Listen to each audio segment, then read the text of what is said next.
All right, so you just watched a reminder video on how to set up your space and how to clean it up. Now we're gonna go over just a couple of the things that I want you to do with your painting notes. So you picked up a painting sheet and it looks like this.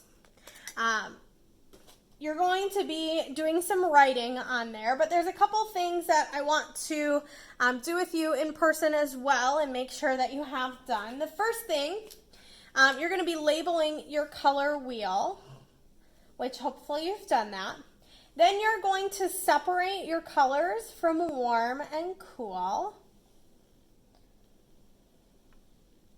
And they separate right here where your yellow becomes yellow-green. So they kind of do that, and then this is your cool colors. And then this is your warm colors here. All right. So you've got kind of all of these things. So you labeled your color wheel. You drew a line across separating warm from the cool. What is the ultimate cool color is the next question. If you didn't get it in the video, white is the ultimate cool color. And I don't mean cool as in like very cool, but on the spectrum, white leans toward cool. And then there's this like Naples yellow that is sort of a warm version of white, or ivory is the warm version of white. So white, or titanium white, as Bob Ross says, titanium white is the ultimate cool color.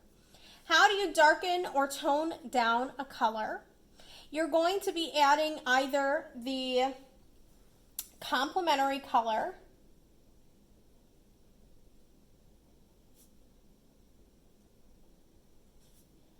or you can add a neutral. So a neutral would be like a brown, or I probably wouldn't add black as much to tone down a color. I usually try to add either the complementary color or a neutral color. They just mix better colors.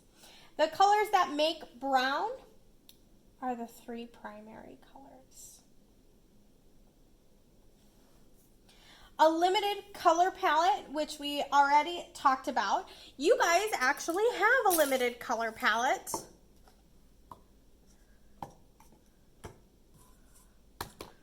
So this is a limited color palette.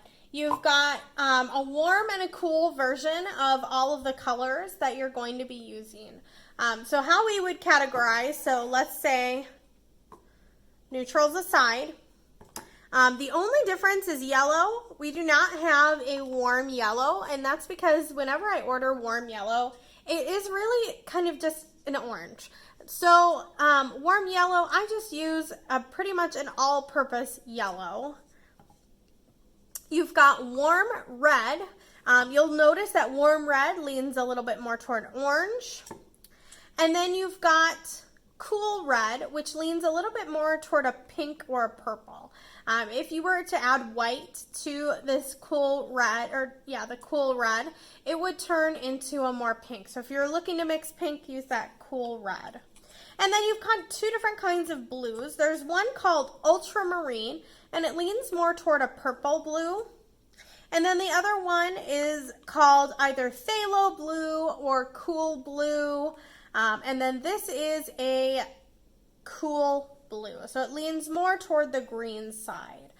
So let's say this would be ultramarine. And then this would be cool blue here. So this is typically called scarlet or brilliant red, and then this is also called crimson. And then this is called lemon yellow or medium yellow. Ours is more of a medium yellow. In the video, we talked about color bias. Color bias, you should have that sort of definition here. What color can you add to another color to determine the color bias? The answer to that one, if you didn't get it, is white. And white is a color that you can kind of add just to check out and see where your color bias is. So I will show you an example here. all colors have a color bias. There's very few like pure yellows, pure reds. They all kind of carry another color in them. So we're going to try this out with red, and you're going to actually do this at home as well. So you're going to be photographing this activity here. So here we go. We're going to start with a little bit of red. You can use the blues if you'd like, but I'm going to kind of paint a little bit of red here. Now, I'm used to looking at colors and seeing whether or not they're warm or cool colors. But most people look at these both and say, I see red. I just see red. Right? I just see one red is different than that red.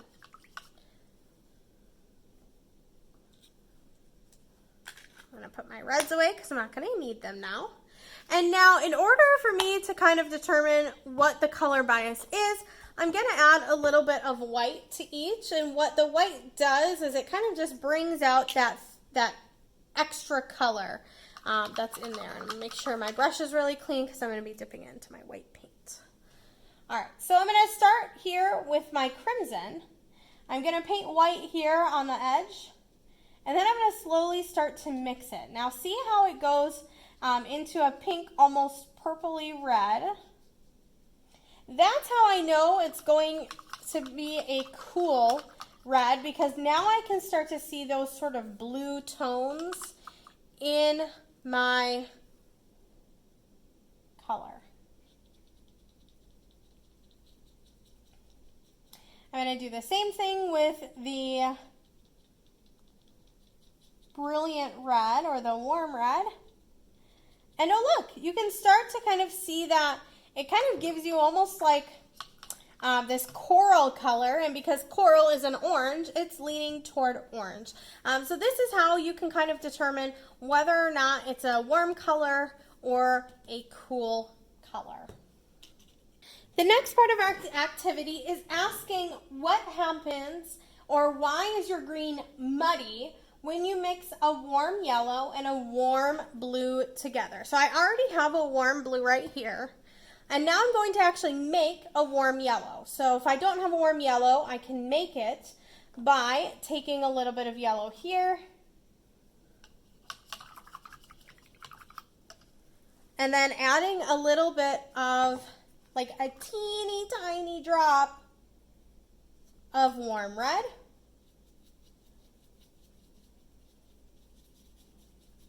And this is sort of my warm yellow. So this is the same color that you would get in the classrooms. I've got a warm yellow.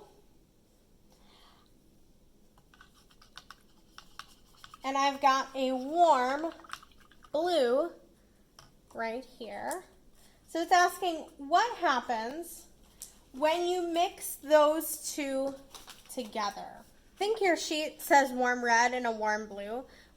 You're going to be mixing a warm yellow and a warm blue. Here's my warm yellow. I'm going to add just a little bit of warm blue to it.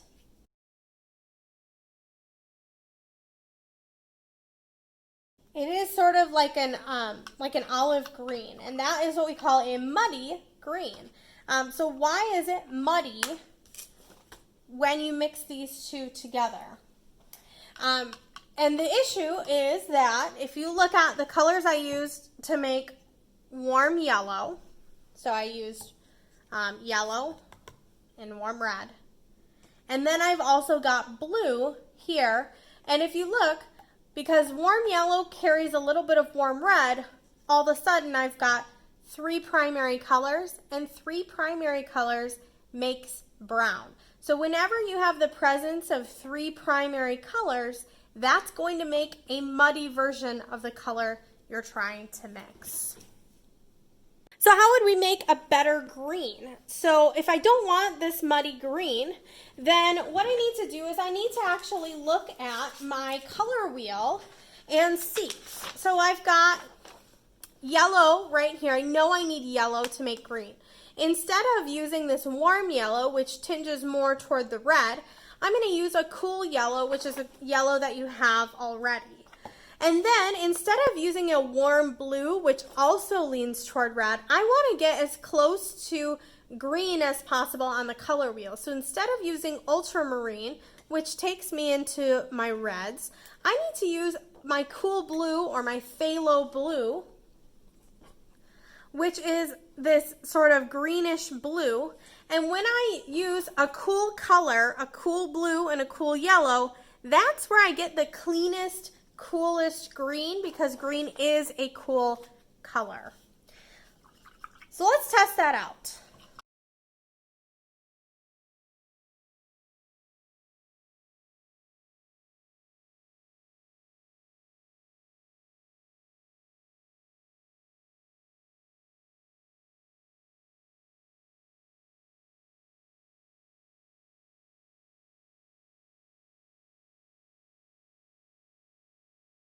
You can see here that I find that the greenest, most grassy green comes from mixing cool blue and cool yellow. So here you can see a pretty clear difference in between these two. So mixing pieces that have the same color bias. So if I were going to want to mix a purple, the cleanest purple tone, I need to use blue that has a purple color bias, and I also need to use a red that has a purple color bias. If I use this red that's leaning toward yellow, which is, you know, not what I'm looking for, I need to use this purple. So I want to pick the colors that are closest to each other on the color wheel in order to create the cleanest mix of colors. Your assignment for today and tomorrow is going to be a color mixing assignment. So you're going to choose 5 colors from your inspiration paintings, and you're going to try to match them on a sheet of paper. You should label the painting and the name of it as well as the artist, and then you're going to choose 5 colors from each of them to mix for this assignment. These are my inspiration paintings here. So I have already mixed the colors from Degas' Dancer. So I picked out this really light blue, and I can see that it's more of a cool blue. So I started with cool blue, and then I added a little bit of white to it, and then a little bit of, I think I added a tiny bit of yellow to bring it more toward a teal blue. And then I picked out this ultramarine blue from their necklaces, and then picked out some of the reds and the corals from the dancers in the back. So your goal is to match 5 of the colors. So I've got this one started with Kehinde Wiley's painting here. So I've mixed this pink, and I've mixed this green, this really light green. I'm going to mix 2 more colors for it, and I'll just kind of show you a quick demo of how I would start. So I want to mix the blue from it. So the first thing I need to do is determine what color blue. I do believe it is a cool blue here. And then I'm going to start with a little bit of white and then add cool blue into it. And I'm just using scrap paper because I'm only going to mix these colors once and use them once. So I don't really need to use my tin foil for this. And then start adding my cool blue in. And what I can do is I can hold up my paintbrush. I don't want to paint my screen here, but I can hold up my paintbrush to the picture. And it's close, it's just not quite there. So I'm going to keep adding more blue. Now I also think that it leans a little bit toward more of a tealy blue. So I'm adding more blue.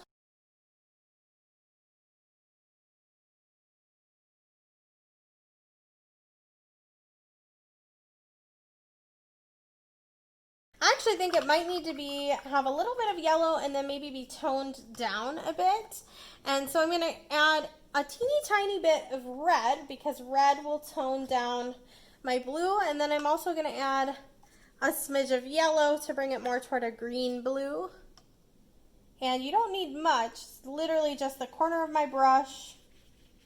And even that kind of went a long way here.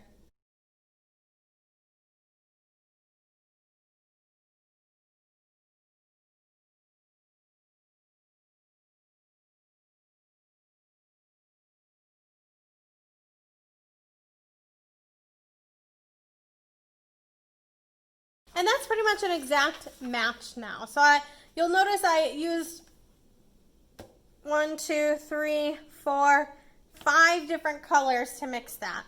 So your colors are going to be, you know, a lot of different mixtures of the same colors.